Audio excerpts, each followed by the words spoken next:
Welcome to your channel, this is Ashif Ali. बच्चों, last class के अंदर हमने वो इंटरेस्ट और लोन वाली बात करी थी। दो केसेस आए थे, दो कॉन्सेप्ट आए थे। वो आई होप में ऐसा मानकर चल रहा था कि आपको बहुत अच्छे तरीके से समझ आ गए हैं। ठीक है, आज की क्लास में जो हम मेन मुद्दे की बात कर रहे हैं वो करने वाले हैं रेंट पेड और पेबल टू पार्टनर। तो बच्चों, ये क्या है, क्या कहना चाहता है, इसका क्या मतलब है? तो सबसे पहले ना मैं इसकी किसी भी पॉइंट को रीड करने से पहले आपको एक एग्जांपल से इसको समझाने की कोशिश करता हूं। बच्चों, होता क्या है, फर्म के अंदर जैसे पार्टनरशिप है, 3 पार्टनर हैं और ये इन पार्टनर की है फर्म। अब होता क्या है कि तीनों में से कोई एक पार्टनर, मान लो ये ज्यादा पैसे वाला पार्टनर है, इसके पास बहुत अच्छी खासी प्रॉपर्टी, बंगला, गाड़ी, दौलत शौहरत बहुत है। तो इसने फर्म को बोला कि फर्म मेरा एक मान लो फ्लैट पड़ा हुआ है, आप उस फ्लैट को रेंट पर ले लो। ठीक है, और फर्म ने उस फ्लैट को रेंट पर ले लिया, तो रिटर्न में यूज कर रही है फर्म, तो रिटर्न में इसको क्या पे करेगी? उस फ्लैट का rent.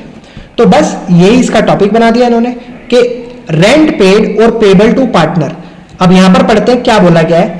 When a partner lend to its property for the use of a business purpose, the partner receive rent. Rent paid to partner is charged on the profit. तो यहां पर बोला जा रहा है बच्चों, जब भी कोई पार्टनर अपनी प्रॉपर्टी को बिजनेस के यूज के पर्पस के लिए दे देगा एज अ रेंट पर, तो उस पार्टनर को रेंट मिलना चाहिए और दिया भी जाएगा। तो रेंट पे जो करा जाएगा पार्टनर के द्वारा, वो एक तरीके से चार्ज अगेंस्ट प्रॉफिट होगा।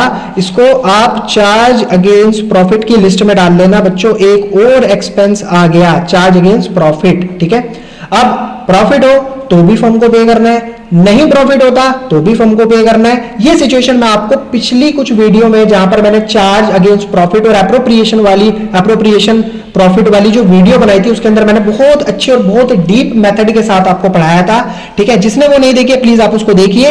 बाकी इसका मतलब मैंने आपको ऊपर से बता दिया है कि यहां पर रेंट जो है प्रॉफिट की सिचुएशन में भी फर्म को देना पड़ेगा, और फर्म जाती है लॉस में तो भी उसको अपने पार्टनर को रेंट पे करना पड़ेगा। नेक्स्ट पॉइंट आता है यहां पर, rent to a partner is debited to P&L account and not to P&L appropriation account. It is credited to partners capital account, current account. तो बच्चों, ये बोला है इन्होंने कि हमेशा ध्यान रखना, हम P&L अकाउंट से डेबिट करेंगे किसको? रेंट को। P&L एप्रोप्रिएशन अकाउंट से डेबिट नहीं करेंगे इस रेंट को। क्यों नहीं करेंगे? क्योंकि भाई ये तो चार्ज अगेंस्ट प्रॉफिट है, और जितनी भी चार्ज अगेंस्ट प्रॉफिट वाली चीजें होंगी वो सारी की सारी कहां पर जाएंगी? P&L अकाउंट से ही डेबिट होंगी, क्योंकि P&L अकाउंट में इस साइड के आते हैं सारे एक्सपेंसेस, और P&L अकाउंट में हमारी जितनी भी चार्ज अगेंस्ट प्रॉफिट वाली चीजें होती हैं वो आती हैं, और इनकम आती है। हालांकि मैं इसके फॉर्मेट के साथ आपको अच्छे तरीके से समझाऊंगा आगे की कुछ आने वाली वीडियोज में। अभी के लिए आप इस तरीके से समझ लो, P&L अप्रोप्रिएशन अकाउंट से इसको डेबिट नहीं करा जाएगा, P&L अकाउंट से इसको डेबिट करा जाएगा। नेक्स्ट, इसकी जो जर्नल एंट्री होगी सर वो कैसे होगी, इसका ट्रीटमेंट कैसे होगा? तो रेंट अकाउंट को हम डेबिट करेंगे। क्यों डेबिट करेंगे? क्योंकि ये एक तरीके का एक्सपेंस है, तो हमें दिखाना पड़ेगा कि हमने रेंट पे किया, और रेंट पे किया तो पार्टनर की, या तो पार्टनर की कैपिटल अकाउंट को क्रेडिट करा जाएगा। किसको करा? पार्टनर की कैपिटल को। देखो, जब भी पार्टनर की कैपिटल डेबिट होती है तो क्या इसका मतलब होता है कि पैसा लिया जा रहा है, और पार्टनर की कैपिटल जब भी डेबिट होती है तो इसका मतलब क्या होता है? पैसा दिया जा रहा है, दिया जा रहा है। तो इसका मतलब पार्टनर की कैपिटल क्या हो रही है? बढ़ रही है। किसकी वजह से बढ़ रही है? उसकी जो भी प्रॉपर्टी थी, उसका जो उसको रेंट मिला है, उसकी वजह से इसकी कैपिटल बढ़ाई जा रही है। नेक्स्ट, या फिर इसके अलावा करंट अकाउंट को बढ़ाया जाएगा। ठीक है, इसका सेम मतलब है।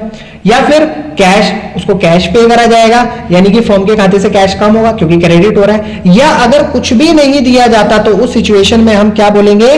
Rent outstanding. उस सिचुएशन में हम बोलेंगे कि रेंट के इतने पैसे थे जो कि अभी आउटस्टैंडिंग है। तो ये तो था बच्चों जर्नल एंट्री का मतलब। इन सिचुएशन में से कोई भी एक सिचुएशन आपके सामने आ जाएगी, चाहे कैपिटल की हो, चाहे करंट अकाउंट की हो, चाहे कैश अकाउंट की हो, या फिर रेंट आउटस्टैंडिंग अकाउंट की। अगर पैसे नहीं दिए गए तो रेंट आउटस्टैंडिंग अकाउंट। अदरवाइज जब ये काम खत्म हो जाएगा तो हम क्या करेंगे? उस रेंट अकाउंट को ट्रांसफर करेंगे P&L अकाउंट में, और ये मैं पहले ही बता चुका हूं, P&L अकाउंट के किस साइड?